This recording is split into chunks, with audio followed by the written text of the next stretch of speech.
আসসালামু আলাইকুম সবাইকে। আমাদের ফেড আউট কম্বোটার কিন্তু আবারও রিভিউ চলে এসেছে। ফেড আউটের অ্যাডভান্স হোয়াইটেনিং নাইট ক্রিমটা আপনারা ব্রাইটেনিংয়ের জন্য নিতে পারেন। যাত্রাবাড়ি থেকে আরেকটা কিউট আপু আমাদের ফেড আউটের কম্বোটা নিচ্ছে।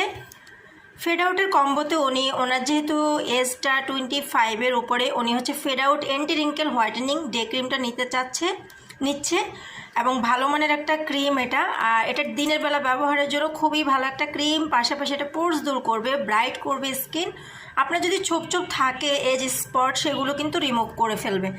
আর এই ক্রিমটা উনি নিচ্ছে, এটা হচ্ছে নাইটে ব্যবহার করার জন্য Fade Out advance whitening night cream, যেটা উনি হচ্ছে স্কিন ব্রাইট করার জন্য রাতের জন্য একটা ভালো ক্রিম নিতে চাচ্ছে। তো উনি চেঞ্জ করে নিয়েছে, যেন অ্যান্টি রিঙ্কেল থেকে ডেটা নিয়েছে আর ফেড আউট অ্যাডভান্স হোয়াইটেনিং থেকে নাইটটা নিয়েছে। আপনারা চাইলে কিন্তু এরকম চেঞ্জ